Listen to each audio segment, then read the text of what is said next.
স্ত্রীকে নিয়ে ভোট প্রচারে দিলীপ ঘোষ। খড়গপুরে গোলবাজারে প্রচার করলেন দিলীপ ঘোষ। ব্যবসায়ীদের সঙ্গে কথা বললেন খড়গপুর সদরের বিজেপি প্রার্থী।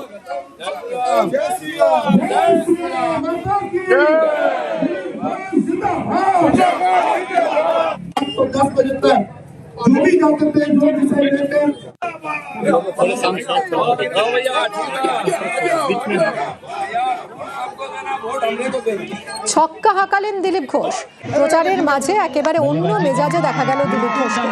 টুর্নামেন্টের উদ্বোধনে এসে ব্যাট হাতে মাঠে, ক্রিকেট মাঠে নেমেই 6 মারলেন দিলীপ। উচ্ছ্বাসে ফেটে পড়লেন দর্শক আর কর্মী সমর্থকরা।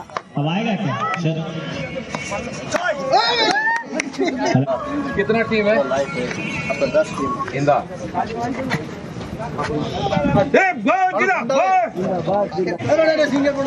बल्लेबाजी दमदार है, बिल्कुल दमदार है। तो हम जानेंगे सर से, ये देखो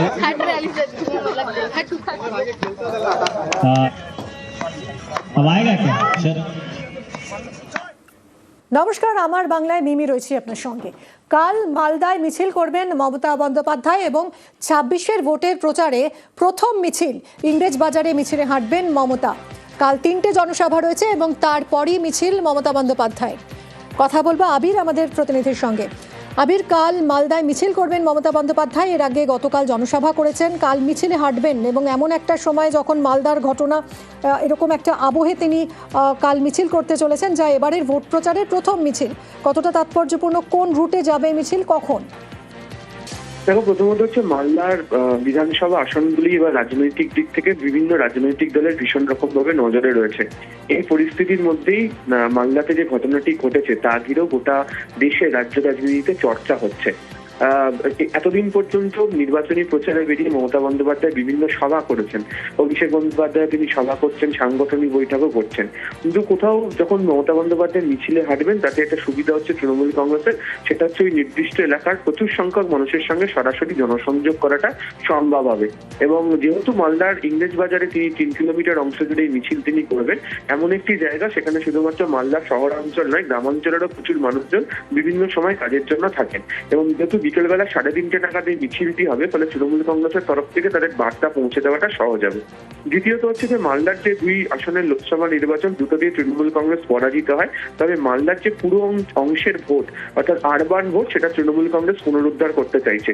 এবং ইংরেজবাজারের এই জায়গা পুরোটাই হচ্ছে পুরো অংশের ভোট, ফলে এই জায়গাতে অবশ্যই আর এই মিছিল রাজনৈতিক দিক থেকে গুরুত্বপূর্ণ হবে। আর যেহেতু তিনি এই সময় মালদার রাস্তাতে তিনি মিছিলে হাঁটবেন, ফলে স্বাভাবিকভাবেই তার দলের যারা নেতা কর্মীরা রয়েছেন তাদের যে আত্মবিশ্বাস সেটা অনেকটা বৃদ্ধি হবে। ফলে 3টে জনসভা করার পাশাপাশি আগামীকাল ইংরেজবাজারে মমতা বন্দ্যোপাধ্যায়ের এই মিছিল সেই কারণে গুরুত্বপূর্ণ। ধন্যবাদ আবির।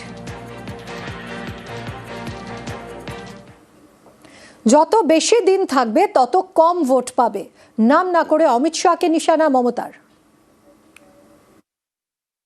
কত বড় নেতা সবাইকে ভয় দেখানোর জন্য বলছে হাম 25 দিন বাংলা মে রহেগা। আমি বলছি তুমি 25 দিন কেন, তুমি 365 দিন থাকো, তাতেও কিছু যায় আসে না। তোমার মুখ লোকে যত দেখবে তত ভোট কাটবে।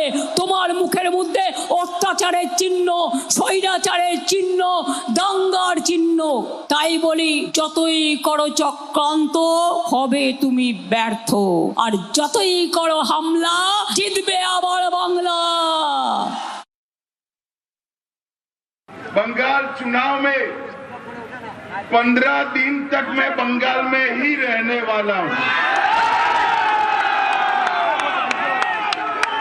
आप सभी के साथ बातचीत करने का बहुत मौका मिलने वाला है, मगर मैं आज यहां आया हूं हमारे चारों प्रत्याशियों के नामांकन के लिए, और विशेषकर शुभेंदु अधिकारी के नामांकन के लिए। বাঁকুড়ার সোনামুখীতে স্লোগান যুদ্ধে উত্তেজনা ছড়ালো। সোনামুখীতে প্রচার শেষে মুখোমুখি তৃণমূল আর বিজেপি। স্লোগান পাল্টা স্লোগান ঘিরে উত্তেজনা।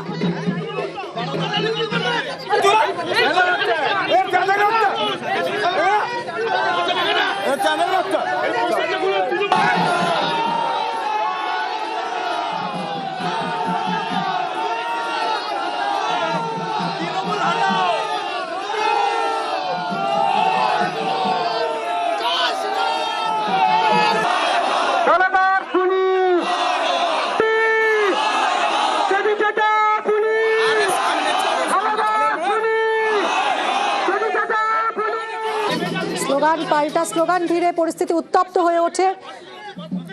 ঠিক কি হয়েছিল সেই মুহূর্তে আমরা কথা বলবো। দেবব্রত রয়েছে সঙ্গে। দেবব্রত, কি হয়েছিল, যে কেন উত্তেজনা ছড়ালো, আর এখন পরিস্থিতি কি?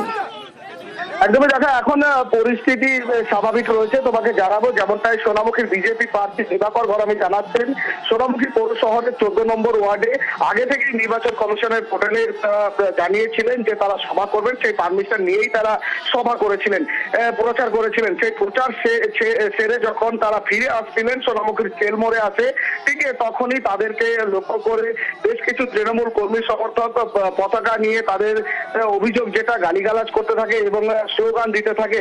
স্লোগান পাল্টা স্লোগান হতে থাকে। এরপরে দুপক্ষের মধ্যে হাতাহাতি হয়, ধস্তাধস্তি বেঁধে যায়।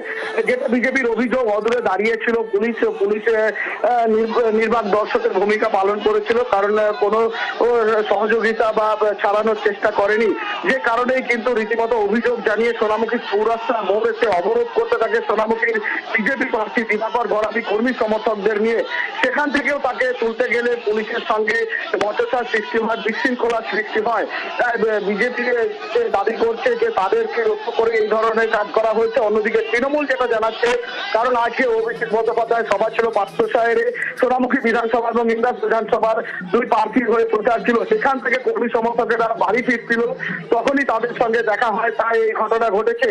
তবে ইতিমধ্যেই ঘটনাস্থলে পুলিশ এবং কেন্দ্রীয় বাহিনী রয়েছে। পরিস্থিতি এখন সামাল দিয়েছে পুলিশ। আচ্ছা, ধন্যবাদ।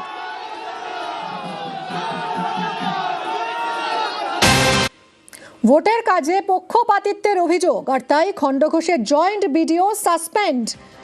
সোমরাজের থেকে আরো বিশদে জানবো। সোমরাজ, কেন সাসপেন্ড করা হলো এই জয়েন্ট বিডিওকে?